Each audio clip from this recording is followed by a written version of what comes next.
તો નાનાથી લઈને મોટા ખાઈ શકે તેવા હેલ્ધી અને ટેસ્ટી મોમોસ જો તમે પણ આ રીતે બનાવી લીધા તો ઘરમાં બધા ખાશે આ મોમોસને બધાથી ખવાશે ડાયટિંગ કરતા હશે તો પણ ખાઈ શકાશે એટલા ટેસ્ટ કરીશ તમારી સાથે વેજ અને હેલ્ધી મોમોસ બનાવવાની રેસીપી તો આ મોમોસ આપણે રવામાંથી બનાવીશું કોબીને ઝીણી ઝીણી સમારી લીધી છે ચોપ કરી લીધી છે ચોપરમાં અને કેપ્સિકમને ઝીણું ઝીણું સમારી છે અને ગાજરને ઝીણું ઝીણું સમારી લીધું છે હવે મોટા વાસણમાં બધું આપણે ભેગું કરી લઈશું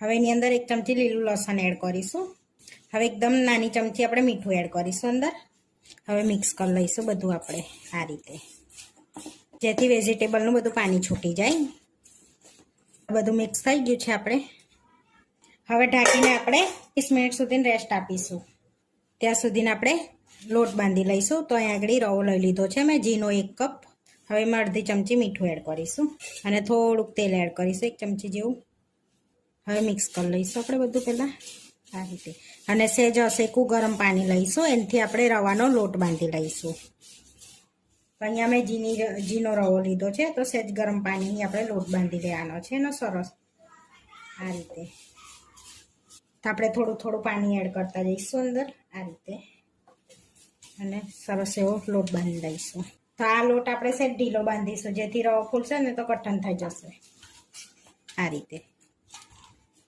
તો આ રીતે આપણે લોટ બાંધી લીધો છે તો થોડુંક તેલ એડ કરીશું ને તેલવાળો કરી લઈશું આ રીતે હવે રેસ્ટ આપીશું એને બી અડધો કલાક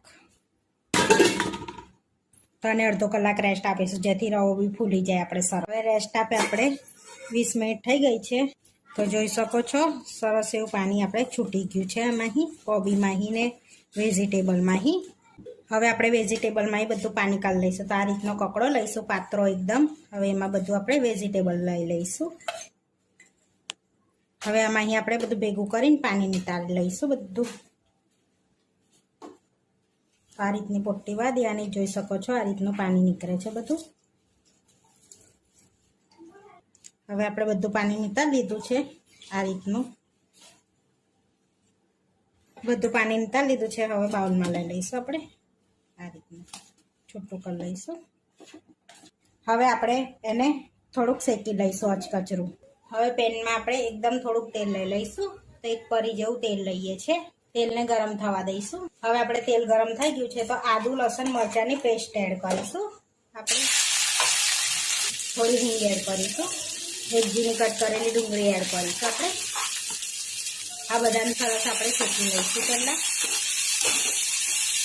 આપણી ડુંગળી સરસ શેકાઈ ગઈ છે હવે આપણે વેજીટેબલ એડ કરી દઈશું બધા હવે સહેજ મીઠું એડ કરીશું કારણ કે આપણે પાણી નિતારવામાં કર્યું હતું ને એટલા માટે હવે મિક્સ કરી લઈશું બધું અડધી ચમચી મરી પાવડર એડ કરીશું હવે મિક્સ કરી લઈશું બધું આપણે અને આને પણ અધકચરું આપણે શેકી લઈશું 1 ચમચી નાની સોયા સોસ એડ કરીશું આપણે હવે મિક્સ કરી લઈશું તમારે ના એડ કરવો હોય તો સ્કીપ કરી લેવાનું 1 ચમચી ટોમેટા કેચઅપ એડ કરીશું આપણે હવે મિક્સ કરી લઈશું બધું આપણે સરસ હવે આપણું બધું શેકાઈ ગયું છે તો 1 ચમચી ધાણા એડ કરીશું અને મિક્સ કરી લઈશું સરસ આપણે શાક અધકચરું શેકાઈ ગયું છે બધું વેજીટેબલ આપણે વેજીટેબલ સરસ રેડી થઈ ગયું છે હવે ગેસ બંધ કરીને એને થોડું ઠંડુ થવા દઈશું ત્યાં લગીને આપણે ચટણી બનાવી લઈશું મોમોસની ચટણી બનાવવા માટે મેં પાણીને ગરમ કરી લીધું છે હવે એની અંદર આપણે કાશ્મીરી લાલ મરચાં એડ કરીશું અહીં અને તીખા લાલ મરચાં એડ કરીશું થોડું લસણ એડ કરીશું અને ધાણાની ડંડીઓ એડ કરીશું અને 1 ટામેટું આ રીતે કટ કરીને એડ કરી દઈશું આપણે હવે ઢાંકીને એને બાફી લઈશું આપણે થોડી વાર ચેક કરી લઈશું એવું બોઇલ થઈ ગયું છે બધું હવે આપણે ગેસ બંધ કરી દઈશું અને આ બધું આપણે પ્લેટમાં કાઢી લઈશું જેથી ઠંડુ થાય એટલે આપણે પીસી લઈશું એને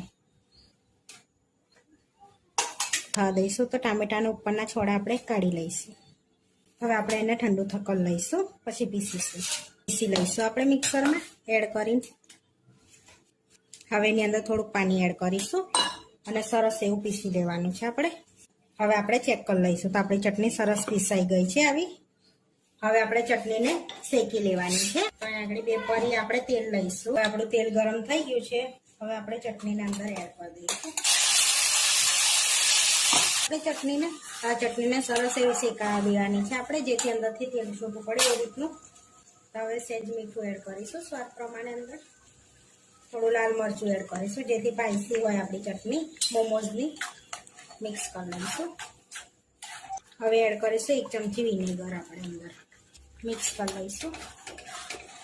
ચટણી શેકાઈ ગઈ છે, જો તેલ બી છૂટું પડી ગયું છે. હવે આપણે મોમોસ બનાવી દઈશું. રેડી થઈ ગઈ છે અને સ્ટફિંગ બી આપણું ઠંડુ સરસ થઈ ગયું છે એવું. હવે લોટને રેસ્ટ આપે આપણે થઈ ગયું છે અડધો કલાક.